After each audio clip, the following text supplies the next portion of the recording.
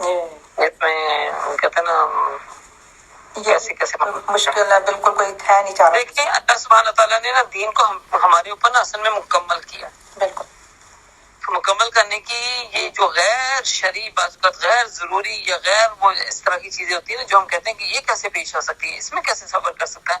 ساری دنیا میں کچھ نہ کچھ ہو سکتا ہے. بالکل ہر انسان کی حالات، ہر انسان کی پاسبلٹیز مختلف ہوتی ہیں. اور اس میں بعض اوقات ہوتا ہے نا کہ پیچھے اب دیکھیں نا خود حالات ہی جیسے جنگی حالات بعض اوقات ہو جاتے ہیں ملکوں میں.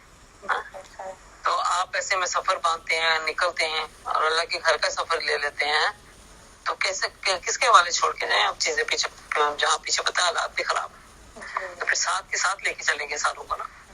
تو ایسے میں اگر ایسا کوئی معاملہ آ جائے تو پھر بچے کی پیدائش کے بعد وہ عورت غسل کرے گی اور پھر اپنی احرام کی حالت میں آ جائے گی تو اس کا حج ہو جائے گا.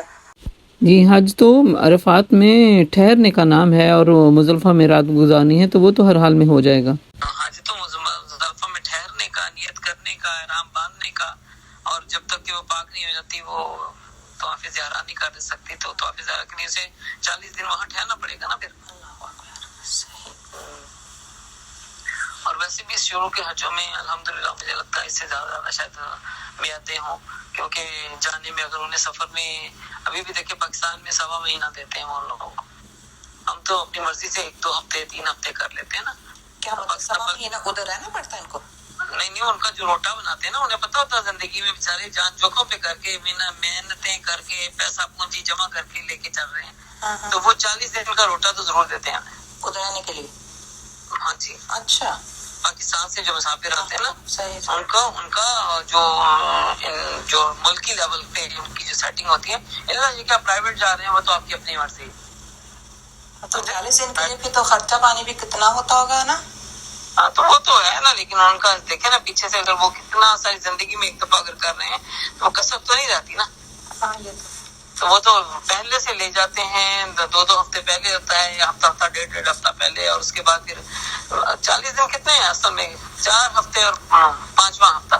4 ہفتے میں 3 ہفتے آپ کے مکہ میں گزرے ہیں، بیچ میں 1.5 ہفتہ پھر واپس اپنا گزرا، 10 دن ادھر گزر گئے ہیں، کیا نام ہے مدینہ میں واپس آئے ہیں مکہ میں، تو دن تو ایسے پر کر کے گزر جاتے ہیں. بالکل آرام سے ہر عبادت کرتے ہوں گے نا. ہاں وہ تو میرے امی جان بتاتے ہیں 95 میں وہ لوگ گئے تھے، تو میں کہتے ہیں کہ جب ہم لوگ وہاں پہنچے تھے تو ماشاءاللہ حرم کے ارد گرد ایسے طواف کرنے کا مزہ اور لطف تھا کہ لگتا تھا کہ آپ اپنی ساری چاہت پوری کر سکتے ہیں. اور وہی 1 ہفتہ بھی نہیں گزرا ہوگا یا چند دن نہیں گزرے ہوں گے کہ دنیا کی آمد شروع ہوگی، جب تو رش بڑھنا شروع ہو گیا، تو کہتے وہی حرم، وہی بیت اللہ، وہی طواف، وہی مطاف جگہ وہ ہمیں لگتا تھا ہم سے کافی کیسے ہو گئی ہے، اتنا رش ہو گیا. تو اگر اس میں زچگی آ جائے تو پھر کیا ہے، اس کو غسل کر کے احرام کی حالت میں رہنا ہوگا. یا عورت حائضہ ہو جائے تو اس کے بھی یہ حکم ہے، غسل کر کے بیت اللہ کے طواف کے علاوہ حج کے سارے مناسک ادا کرے گی. پاک ہونے کے بعد طواف بھی کر لے. سیدہ عائشہ رضی اللہ عنہا کے ساتھ سفر حج میں یہی معاملہ تو پیش آیا تھا، تو نبی ہم نے ان کو غسل کر کے سوائے طواف کے سارے مناسک حج ادا کرنے کی ہدایت فرمائی تھی. پھر مردوں کا احرام کیا ہے؟ مردوں کے لیے 2 صاف ستھری چادریں ہیں جو اس کا لباس ہے، ایک بطور تہمد اور دوسرا بطور اوڑھنی. سر اور چہرہ اس میں ننگا رہے گا. تو جوتا کوئی سا بھی پہن سکتا ہے، البتہ اس کے ٹخنے ننگے ہوں. اور تو ابھی اب جوتے سے بات آتی ہے، وہ کیا میں نے جیسے ڈاکٹر فرحات ہاشمی کی میں نے ویڈیو سنی تھی، تو وہ کہہ رہی تھی کہ جوتے پہن کے مگر صاف ہوں احرام طواف کر سکتے ہیں. ایسے جوتے جو دیکھے نا آج ہمارے گھروں میں یہ کیا چلتی ہیں، سلیپر چلتے ہیں ہمارے گھروں میں، جیسے جرابیں وغیرہ آپ کہہ رہے ہیں نا، ایسے سافٹ سے سلیپر وغیرہ ہوں وہ پہن کے ہاں جی ادھر اتنا پاؤں دکھنے لگ جاتے ہیں نا. ہاں جی کر سکتے ہیں ایسا. تو عورت کے لیے تو ضروری نہیں ہے کہ اس کے ٹخنے اور اس کا پنجہ ننگا ہو، لیکن مرد کے لیے ضروری ہے. عورت تو پھر اس طرح کا کوئی نہ کوئی ایسا ایزی گوئنگ جو ہے نا جو سڑکوں میں پہننے والا نہ ہو، بس یہ یاد رکھنا چاہیے. بالکل صحیح. ہاں وہ موزوں کی طرح ہو اور وہاں جا کے انسان پہنے تاکہ پاؤں کی سیفٹی رہے. تو اسی طرح احرام کا جو لباس نیا یا غیر استعمال شدہ ہونا بھی ضروری نہیں ہے کہ بس نیا ہی ہو، وہ پچھلا کوئی بنایا ہوا وہ بھی آپ یوز کر سکتے ہیں. اور بس لباس جو ہے وہ جتنی بار چاہیں آپ اس کو استعمال کر سکتے ہیں، لیکن شرط وہی ہے کہ ستھرا اور پاک ہو. صحیح. اسی طرح گھڑی انگوٹھی ہے نا کوئی پرس والا بیلٹ وغیرہ پہننے میں کسی قسم کا کوئی حرج نہیں ہے. احرام کی حالت میں اگر پہننا ہو تو کوئی حرج نہیں ہے. مگر بجنے والا نہ ہو کہتے تھے جی بجنے والا زیور نہ ہو. ہاں جی ہاں جی بجنے والا انگوٹھی پہنی ہوئی کہاں بجے گی ہے نا. ذرا اس کی ضرورت ہے. پرس ہے اس کا ذرا وہ بھی ضرورت ہے. یا بیلٹ لگائی ہوئی وہ بھی اس کی ضرورت ہے. بیلٹ میں بعض اوقات پرس ہوتا ہے نا ان کا وہ اٹیچ. ہاں جی تاکہ ہاتھوں میں پکڑنے سے بہتر ہے کہ آپ کا اوپر کے ساتھ باندھ لیں. جی صحیح. اس طرح خاص طور پہ ہمارے جو مرد ہیں جو دسے جاتے ہیں جن کو تہمت باندھنے کی عادت نہیں ہوتی ان کو ایک تھوڑی سیکورٹی بھی فیل ہو جاتی ہے کہ چلو بندہ ہوا ہے تو تھوڑی سی انکمفرٹیبل ہو جاتی ہے نا جن کو عادتیں نہیں ہیں. تو عورتوں کا جو احرام ہے وہ مخصوص احرام نہیں جبکہ اور مردوں کا مخصوص ہے 2 کپڑوں میں. عورتوں کا اپنے اس کے کپڑے صاف ستھرے ہوں اور اوپر سے کورڈ ہوں. یعنی کپڑوں کے اوپر اپنا ایک لباس ہوتا ہے اس کے لباس کے اوپر کور لباس ضرور کھلا ڈھیلا ڈالا ہونا چاہیے. جی. تو واضح ہے کہ نقاب سے مراد وہ کپڑا ہے جو چہرے کے مطابق سلائی کیا جاتا ہے اور ہم کی حالت میں وہ پہننا منع ہے. مگر اس کا یہ مطلب نہیں کہ عورت پردہ ہی نہ کرے. صحیح. پردہ تو کرنا ایک چہرے کے مطابق سیا جاتا ہے وہ نہیں پہنا. باقی ہے کہ دوپٹے اوڑھنی کو آپ نیچے کر لیں. میں نے تو جیسے ادھر بار بار اس کو کوشچن اٹھایا تھا لیکن انہوں نے میری یہی تسلی کرائی جیسے آج کل یہ رومالیاں سی ہمارے اوپر ہم نے ڈالی ہوتی ہیں نقاب والی. تو وہ ہے کہ وہ جو ماسک پہنتے ہیں نا وہاں پہ وہ لوگ کچھ ماسک بھی یوز کرتے ہیں نا وہ جو پولوشن کے لیے بچنے کے لیے کیپ یوز کرتے ہیں اور وہ بھی سیم وہی چیز ہے نا.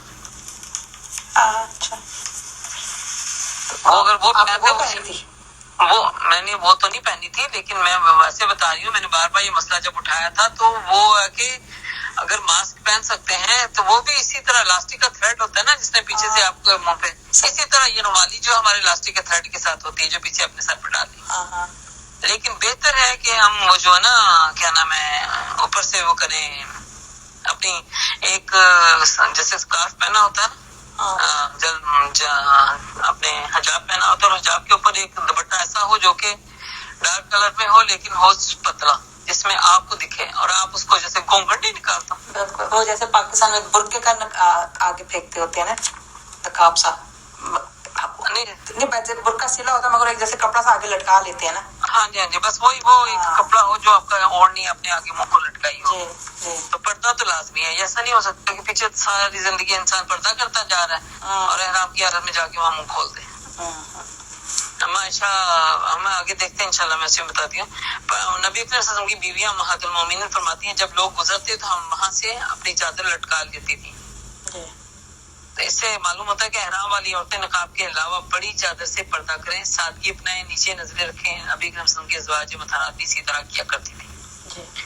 اب چونکہ تمام میقات حج پر مردوں کا بے پناہ ہجوم ہوتا ہے اور کوئی جگہ بھی ایسی نہیں ملتی جہاں مرد نہ ہوں. یہ حالات بدل گئے نا پہلے اور آپ کے حالات میں بدل گئے. اس لیے عورت کے لیے ضروری کیا ہے کہ حالت احرام میں اپنا چہرہ ہر جگہ ہر وقت ڈھانپ کر رکھے. اس کے لیے کسی قسم کی تکلیف کی ضرورت نہیں. جس طرح وہ چہرہ ڈھانپ سکتی ہے ڈھانپے بڑی چادر سے یا اسکارف سے یا کسی اور طریقے سے. دیکھیں یہ بات ہوا ہے واضح ہوگی نا.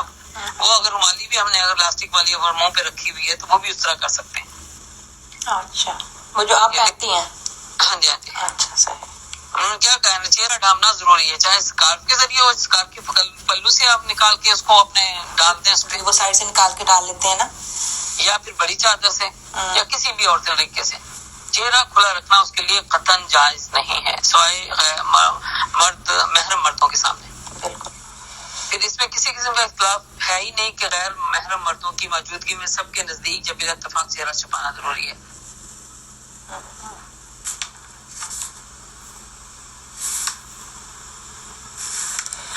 ٹھیک ہے.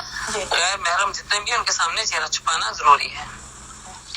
پھر احرام کے بعد غیر مصنون اعمال سے اجتناب کرنا چاہیے. یعنی بعض لوگ احرام کے آغاز میں استباع یعنی کندھا ننگا کر لیتے ہیں اور اسی حالت میں نمازیں ادا کر رہے ہوتے ہیں جبکہ یہ بالکل غلط ہے. میں نے آپ سے پہلے بھی یہ بات بتا چکی. کندھا ڈھانپنا چاہیے جب فرض نماز کا ٹائم ہو جائے. جی بالکل کیونکہ نماز کی حالت میں کندھے کھلے رکھنا منع کیا گیا ہے.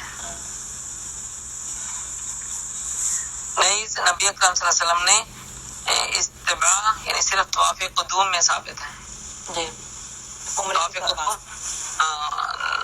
عمرے کے طواف میں طواف قدوم ہوتا ہے جس میں پہلا طواف ہم نے اندر جا کے کیا نا، سب سے پہلا طواف ہے، قدوم قدم سے ہوتا ہے نا جو پہلے طواف ہم تبھی کرتے ہیں جب ہم عمرہ جاتے ہیں. ہاں بالکل، ہم عمرے کی حالت میں ہوتے ہیں. احرام باندھنے کے بعد 2 رکعت نفل نبی کرم سے ثابت نہیں. بات آ گئی کلیئر؟ احرام باندھنے کے بعد 2 رکعت نفل ثابت نہیں ہے، لیکن ہے کہ وہ جیسے اللہ کے نبی سفر کے بعد جاتے ہوئے سفر سے پہلے کرتے تھے، یا تو اگر کر رہے ہیں اس طرح آپ تو اگر نہیں بھی پڑھے تو اللہ حرج، ان کوئی فتویٰ نہیں دے سکتا آپ کے اوپر. بعض عورتیں سر کی دونوں جانب پنکھا نما کوئی چیز باندھتی ہیں اور دھوپ سے بچاؤ والا ہیٹ پہن کر اس کے اوپر نقاب ڈالتی ہیں تاکہ نقاب کا کپڑا چہرے پر نہ لگے. یہ محض ایک تکلف ہے، اس کی کوئی ضرورت نہیں. کچھ لوگ چہرہ اس طرح ڈھانپتے ہیں نا، اور اس سے زیادہ پتہ سی تھرو کے آپ کو صحیح نیا نقش دکھا رہا ہوتا ہے، اور دوسرے لوگ اور زیادہ توجہ دیتے ہیں. بالکل. تو وہ میں نے دیکھا نا کہ وہاں پہ بالکل کیپ ڈال کے انہوں نے آگے کو لٹکایا ہوتا تھا، یہ پتہ نہیں کیا پیچھے سے کچھ چھتری سی لے کے آتے تھے وہ. تو اس سے پھر وہ جب ایک کپڑا ہوتا ہے جو آپ کے منہ کے ساتھ لگا تو اس میں اتنی وہ اس کو سی تھرو ہونے کا موقع نہیں ملتا، اور ایک ہوتا ہے جب اس کو اسپیس ملتی ہے تو صحیح سی تھرو ہو رہا ہوتا ہے. وہ تو اتنا سورج وغیرہ بھی ہوتا ہے روشن. تو بعض لوگوں کو دیکھا گیا کہ حرام کے بعد مووی بنواتے ہیں، تصویریں کھنچواتے ہیں. یہ بالکل ناجائز اور حرام عمل ہے، آداب حج کے منافی، اور خطرہ ہے کہ کہیں جا کر کی وجہ سے حج کے ثواب سے انسان محروم نہ رہ جائے. اور یہ چیزیں سب سے زیادہ کنٹرول میں رکھنی چاہیے. ایسی چیزوں کو میں تو سمجھتی ہوں بھلا ہی دینا چاہیے.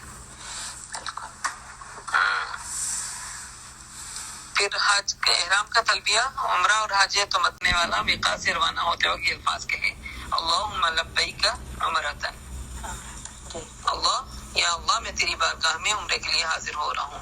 اور حج قران کرنے والا یہ الفاظ کہے گا: اللہم لبیک حجم و عمرہ.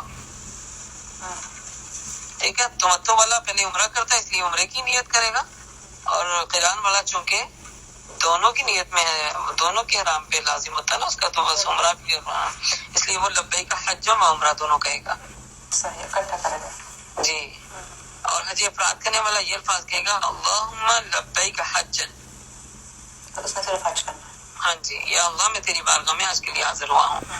اسی طرح حج تمتع کرنے والا 8 ذی الحجہ کو جب حج کے لیے احرام باندھے گا تو وہ بھی حج افراد والے الفاظ کہے گا. تمتع والا کیا کرتے ہیں ہم پہلے، اس کا عمرہ تو ہو چکا نا. ہاں جی، آپ وہ کہے گا اللہم لبیک حجن. اگر کسی شخص نے میقات سے حج افراد یا حج قران کا احرام باندھا ہے لیکن مکہ پہنچنے کے بعد اس کا ارادہ تبدیل ہو جاتا ہے تو وہ افراد یا قران کو تمتع میں تبدیل کر لیتا ہے، تو کوئی حرج نہیں ہے. بالکل، وہ ہم نے پڑھا تھا جیسے. ہاں، نہ ہی اس پر کوئی دم یا فدیہ ہوگا. البتہ حج قران کرنے والا اپنے ساتھ قربانی کا جانور لایا ہوا ہو تو اسے حج تمتع میں تبدیل نہیں کیا جا سکتا، کیونکہ حج قران کے لیے لازم شرط وہی ہے کہ گھر سے قربانی لے کے چلے، جیسے ہم زادرہ لے کے چلتے ہیں نا، اس طرح قربانی لے کے چلے. اس طرح مشروط احرام باندھنے کی جو شرطیں ہیں: ایک بیمار شخص میقات پر احرام باندھتے وقت قدرے صحت مند ہے مگر اسے یہ خدشہ ہے کہ اس کی تکلیف بڑھ سکتی ہے یا دوبارہ شروع ہو سکتی ہے یا کوئی اور ایسا عذر اسے پیش آ سکتا ہے تو جو حرم تک پہنچنے سے رکاوٹ کا باعث ہوگا تو اسے چاہیے کہ وہ پہلے ذکر شدہ الفاظ کے بعد یہ الفاظ کہے: اللہم محلی حیث حبستنی. جیسے یہ پہلے بھی میں نے کہا تھا مشروط شرط کی جا سکتی ہے نا، اے اللہ میرے حلال ہونے کی جگہ وہی ہے جہاں تو نے مجھے روک دیا بس. تو اس پہ پھر وہ کوئی دم یا کوئی ایسا جرمانہ نہیں آئے گا، کیونکہ وہ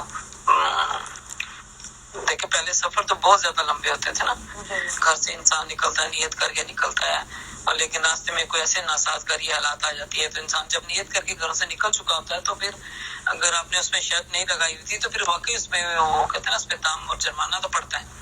لیکن اگر آپ کو پتا ہے کہ آپ اس طرح کی نیت لے کے نکلے تھے اور اس میں پھر کوئی حرج کی بات نہیں. جیسے ہم روزہ بھی اگر رکھنا چاہیں دونوں چیزیں کنڈیشن ساتھ ہوتی ہیں. بعض اوقات انسان کیا ہوتا ہے نا کہ صحت اجازت نہیں دے رہی لیکن وہ کہتا ہے میں ٹرائی کرنا چاہتا ہوں نا، شوق اس کا ایسا کہ میں ٹرائی کرنا چاہتا ہوں، تو ٹرائی میں وہ انسان اس طرح شرط کے ساتھ رکھ سکتا ہے. اگر جان جوخم پہ آ رہی ہے تو پھر وہ کھول بھی دے تو وہی حرج نہیں ہے. جو یہ بات ہے ٹھیک ہے، استغفر اللہ، سب کو نیتیں پوری کرنے کی ہمت جیسے ہوگا ہمیں کیا پتا ہمارے ساتھ کیا پیش ہونے والا ہے، تو اللہ بہتر جانتا ہے. تو ہم تو نیت تو یہی کرتے نا کہ میں ابھی نیت کر رہی ہوں حج کی، مگر ہم دوسری والی نیت تو نہیں کرتے نا. اگر میں روک دیا گیا تو میں ہاں وہ تو اصل میں دیکھیں صحت مند انسان تو کبھی بھی اپنی برائی والے مسئلے کو آگے نہیں رکھتا، لیکن تب رکھتا ہے جب انسان کے پیچھے عذر ہو، ہے نا. کوئی ایسی ڈائبٹیز کا مریض ہے، کوئی ایسا مریض ہے، کوئی ہارٹ کا پیشنٹ ہے، کوئی اچھا کو مطلب ایسا ہے جس میں وہ انسان کہتا ہے نا کہ اس کی عام حالات میں طبیعت میں اونچ نیچ چلتی رہتی ہے ماشاء اللہ ہوتی رہتی ہے. تو ایسے میں پھر انسان کا وہ ایک شوق ہے، اس کی وجہ سے وہ نکل بھی رہا ہے تو اسے ڈر بھی لگا ہوا ہے کہ کہیں وہاں جا کے کچھ ایسا نہ ہو جائے. تو ہم دونوں نیتیں نہیں کر سکتے. نہیں دونوں نیت نہیں. صحت مند انسان تو نیت میں ایسا نہیں کوئی تماشا تو نہیں بنا سکتا نا کہ دین کو. یہ بات نہیں میں جس ویسے کہہ رہی ہوں. نہیں میں آپ کی بات کو بھی نہیں جواب دے رہی. میں ایک صحت مند انسان کی بات کر رہی ہوں. ایک صحت مند انسان کیوں سوچے گا؟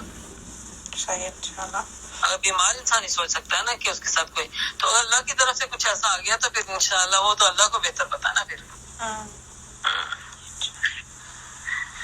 اس شرط کا یہ فائدہ یہ ہوتا ہے کہ اگر رکاوٹ پیش آنے کی صورت میں احرام کھولنا بھی پڑ جائے تو اسے فدیہ نہیں دینا پڑے گا. اس کا حج نفلی ہے تو قضا بھی نہیں دینی پڑے گی. لیکن اگر اس نے شرط احرام نہیں باندھا، مشروط احرام نہیں باندھا تھا، رکاوٹ کی صورت میں قربانی کرنا اور اس کی طاقت میں بھی ہے تو اپنی قربانی کسی کے ساتھ حرم بھیج دے تاکہ وہاں ذبح ہو جائے. کوشچن ہمارے ہوتے ہیں ان میں آنسر بھی مل جاتے ہیں ہمیں آگے سے آگے. تو پھر میرے میاں اکثر بات کیا کرتے تھے جب بات کو شروع کرتے تھے نا، تو شروع میں جیسے تو ہم بچے ہم لوگوں نے بیٹھے بات سنا تو فوراً کوئی نہ کوئی مائنڈ میں تو ہمیں ہاتھ کا اشارہ دے کہتے تھے بس اس وقت خاموشی سے سنو. آپ کو آپ کے کوشچن کا چلتے چلتے آنسر مل جائے گا. اگر اس کے باوجود نہیں ملا پھر انشاءاللہ آپ ضرور پوچھو. تو بات وہ پھر سمجھ آتی تھی کہ واقعی بعض اوقات اسی طرح قرآن پڑھتے ہوئے بعض اوقات آپ کے دل میں ایسی کچھ آ جاتا ہے، لیکن جو ہی آپ آگے چلتے ہیں پتہ چلتا نہیں وہ جو دل میں آ رہی تھی وہ آگے بات کھل گئی. تو اسی طرح اپنی قربانی کسی کے ساتھ بھی ہم حرم میں بھیج سکتے ہیں اگر ہمارے ساتھ ایسے حالات، اگر پتا تھا پیچھے سے بالکل ٹھیک ٹھاک تھے ہم تو ایسے میں آ گیا تو کوئی عذر پیش آ گیا تو پھر قربانی کو حرم بھیجا جائے. پھر اندازاً اس میں ذبح ہونے پر احرام کھول دے. جب وہ پتہ چلے کہ اس ٹائم پہ ذبح ہو جائے گا تو اس میں احرام کھول دے. جیسے پیارے نبی صلی اللہ علیہ وسلم عمرے کی نیت کر کے آئے تھے، یہ صلح حدیبیہ کا جب معاملہ پیش آیا تھا ہے نا، یاد آیا؟ تو انہوں نے پھر کہ عمرہ پیچھے سے تو نیت کر کے آئے تھے، حالات سازگار تھے، اپنی طرف سے سارا کچھ ٹھیک تھا، مگر آگے سے روک دیا گیا، کفار مکہ نے نہیں آنے دیا. تو ایسے میں اللہ کے نبی صلی اللہ علیہ وسلم نے کیا کہا تھا کہ اپنی قربانیوں کو ذبح کرو. تو اس میں صحابہ نے تھوڑا سا ششپن سے کام لیا اور اللہ کے نبی پریشان ہوئے کہ پہلا ایک ایسا حکم ہے جس میں نے بات کی اور لوگوں نے بڑھ کے عمل نہیں کیا. تو میں سلمہ ساتھ تھی تو انہوں نے کہا کہ اللہ کے نبی آپ کر دیجیے اپنی قربانی. جب آپ صلی اللہ علیہ وسلم نے اپنی قربانی کی تو ساتھ دیکھا تھی کہ سب نے کرنا شروع کر دی. تو بعض اوقات انسان کے دل میں ایک ہوتا ہے نا کہ ایک ڈاؤٹ آ جاتا ہے، ہم لا علم ہیں، ہم تھوڑے دل والے ہیں، تھوڑے علم والے ہیں. جب تک بڑا وہ کوئی قدم نہیں اٹھاتا ہمارے اندر وہ جھجک نہیں دور ہو رہی تھی. تو پیارے نبی صلی اللہ علیہ وسلم نے جب قربانی کی تو اس کا مطلب ہے کہ وہ تو یہ دوسرا عذر جو ہمارے سامنے کھلتا وہ اسی صلح حدیبیہ کے حوالے سے ہمارے سامنے بات کھل جاتی ہے. تو اسی طرح پھر جب پتہ چلے کہ کھول دی تو اس میں کے بعد احرام بھی کھول سکتے ہیں. تو اگر وہ قربانی کی استطاعت نہیں رکھتا تو کیا کرنا چاہیے اسے 3 روزے ادھر 7 روزے گھر آ کے ٹوٹل 10 روزے رکھے گا. ابھی ادھر سے تو ادھر تو پہنچا ہی نہیں نا، تو 10 روزے رکھے گا. وہ تو پہنچا نہیں. صحیح وہ تو تھا نا جو پہنچ گیا ہو اور اس کے پاس قربانی نہیں ہے تو وہ وہاں یہی کرے گا. لیکن اگر پیچھے سے کوئی روک دیا گیا ہے تو پھر وہ 10 روزے رکھے گا. پھر تلبیہ کے الفاظ ہیں وہ کیا ہیں؟ لبیک اللہم لبیک لبیک لا شریک لک لبیک ان الحمد والنعمت لک والملک لا شریک لک. نبی کریم صلی اللہ علیہ وسلم کے الفاظ بھی ثابت ہیں، لبیک الہ الحق، اے معبود برحق میں حاضر ہوں، لبیک الہ الحق. تلبیہ پھر کب ختم ہوگا؟ عمرہ کرنے والا مسجد احرام میں داخل ہونے کے بعد جب طواف شروع کرنے لگے تو تلبیہ بند کر دے. پیچھے سے تلبیہ لے کے آیا ہے، ٹھیک ہے.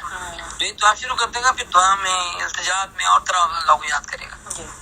جبکہ حج کرنے والا 10 ذی الحجہ کے دن بڑے جمرہ کو کنکریاں مارنے سے پہلے تلبیہ ختم کرے گا. حج کرنے والا 10 ذی الحجہ کو بڑے جمرہ کو کنکریاں مارنے سے پہلے تلبیہ ختم کرے گا، اس سے پہلے کرتا رہے گا۔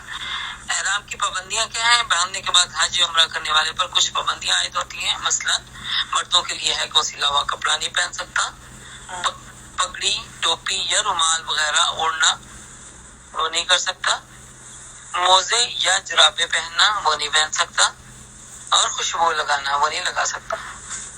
سو ابھی جیسے میں نے آپ سے پہلے بات کی تھی جو وہی میں کہتی ہوں، کس نے کہا تھا ویسے آپ کو یہ کہ وہ یہ ڈاکٹر فرحات ہاشمی کی میں نے پڑھی تھی احرام کی شرائط میں، صحیح ان کی ویڈیو میں۔ وہ مرد پہلے خوشبو لگا لے پھر کپڑے پہنے؟ ہاں جی، یعنی کہ نہاتا ہے تو پہلے وہ لگا سکتا ہے، یہ نہیں کہ احرام سے پہلے لگا سکتا ہے، اور یہ موزے بھی پہن سکتا ہے کہ ٹکنوں سے نیچے، یا ایسی کوئی جوتے میں نے جیسے ابھی آپ سے بات کی تھی کہ پاؤں میں جیسے تکلیف ہوتی ہے وہ پہن سکتے ہیں، مگر ٹکنے ظاہر وہ ننگے ہوں۔